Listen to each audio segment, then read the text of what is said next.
Do you ever feel exhausted at the end of the day, not from your work, but from the sheer effort of being you? Or rather, the you the world expects you to be. The cheerful colleague, the perfect parent, the successful professional, the supportive friend.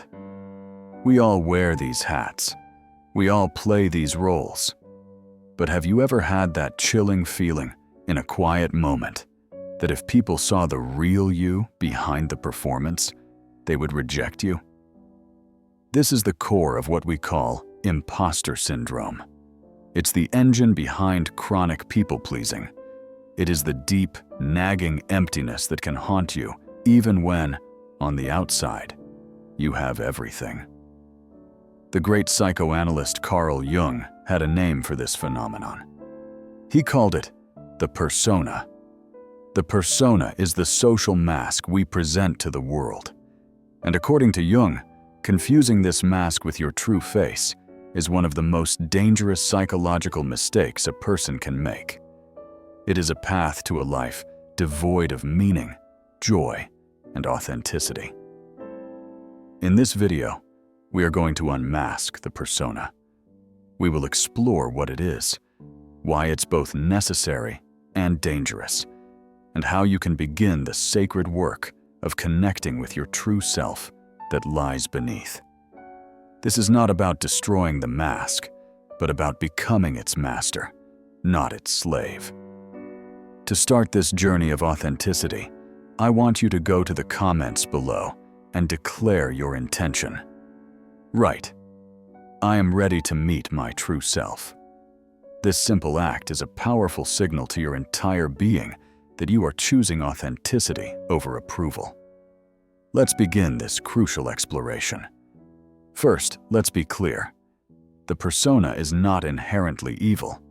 In fact, it's essential for navigating society. The word persona comes from the Latin word for the masks worn by actors in Greek theater. It's the character we play on the stage of life. You have a professional persona at work that allows you to interact with colleagues and clients effectively. You have a parental persona that helps you raise your children with authority and care. You have a customer persona at the grocery store. These masks are functional. They are a social lubricant. They create a necessary boundary between our innermost private world and the demands of the outer world. Jung himself said the persona is a compromise between the individual and society. It's how we fit in, how we belong, how we function. The problem doesn't start with having a persona. Everyone has one. The problem starts when the persona has you. It's when you forget that you are the actor and you start to believe you are the role you're playing. Jung called this critical danger persona identification.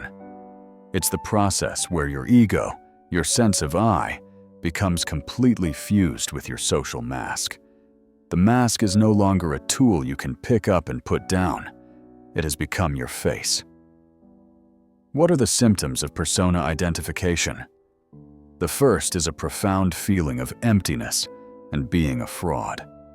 You receive a promotion, you get praise, you achieve a goal, but you feel nothing. Because the praise wasn't for you, it was for the mask. Deep down, you know you are not that perfect, always in control person, and you live in constant fear of being found out. The second symptom is a loss of vitality and joy. Your true self, the source of your genuine passions, creativity, and spontaneity, is being starved. Life becomes a series of obligations. You do what you're supposed to do, not what brings you alive. You feel like you're just going through the motions. The third symptom is a fear of intimacy. If you believe you are your mask, you can never let anyone get too close. Because if they did, they might see the cracks. They might see the real, messy, imperfect human being underneath.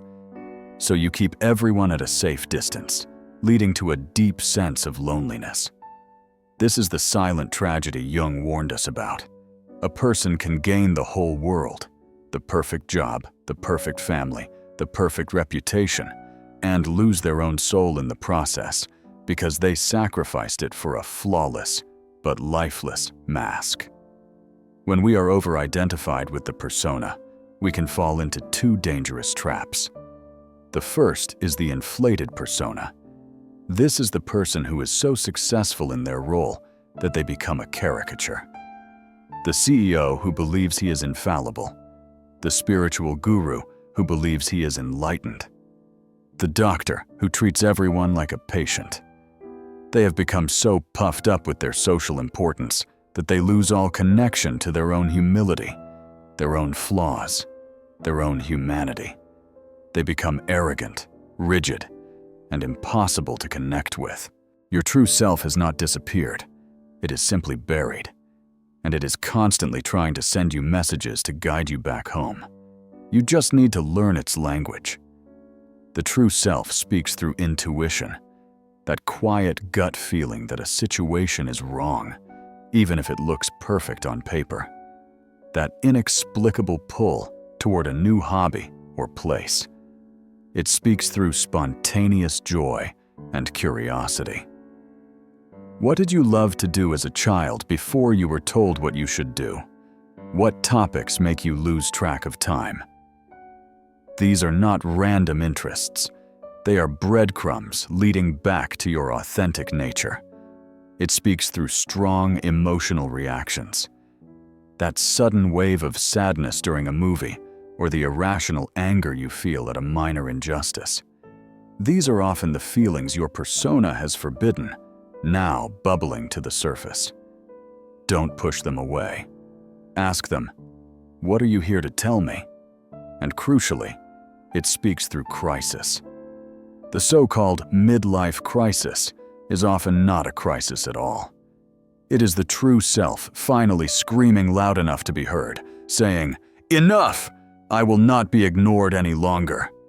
It is a desperate, last-ditch attempt to break the chokehold of the persona and force you onto a more authentic path. So how do we do this? How do we move from being controlled by the persona to a healthy relationship with it? It's a practice, not a perfect performance. First, conduct a persona inventory. Take a journal and answer this honestly. What are the primary masks I wear? Ichibarj, the good son, the high achiever, the funny one. What are the rules for each mask? What am I not allowed to be or feel when I'm wearing it? This simple act of awareness begins to create a separation between you and the mask. Second, schedule time for non-productivity. Your persona is tied to your roles and your productivity. You must intentionally create space where you have no role to play. Spend time alone in nature. Sit in silence for 10 minutes. Do something you love just for the sake of doing it, not to achieve anything. This is where your true self can breathe. Third, practice small acts of authenticity. This isn't about suddenly telling your boss off or offending your family. It's about small, courageous steps. The next time someone asks your opinion, give your real one, politely. The next time you're asked to do something you don't want to do, practice saying, "Let me think about it," instead of an automatic yes. Wear that piece of clothing you love, but worry is too much. Each small act of authenticity strengthens your true self and loosens the grip of the persona. Fourth, differentiate between yourself and your role. Constantly remind yourself, I am not my job. I am not my relationship status. I am not my successes or failures. You are the being experiencing these things. This mental separation is a powerful tool for freedom. The journey of integrating the persona is the journey of coming home to yourself. It is not about becoming a person with no filter who offends everyone. It is about becoming a person who knows the difference between their social function and their soul's essence. An authentic person can still wear a professional mask at work, but they don't take it home with them. They know when to put it on, and more importantly, when to take it off. Their worth isn't tied to the mask's performance. You were not born to be a copy. You were not born to live your life according to a script written by society, your parents, or your own fears. You were born to be a unique, unrepeatable expression of life itself. If this message has touched you, please, don't let it be just another video you watch. Let it be a turning point. Share in the comments what your biggest realization was. What mask are you ready to let go of? Sharing it makes it real. And if you know someone who is struggling with feeling fake or is exhausted from pleasing others, send this video to them. It might be the permission they need to finally breathe. Subscribe for more deep dives into the wisdom that sets us free. Here, we are on a collective journey to move beyond the superficial and into the heart of what it means to be truly alive. Remember, the goal of life is not to be perfect. The goal is to be whole. And wholeness begins the moment you give your true self a voice.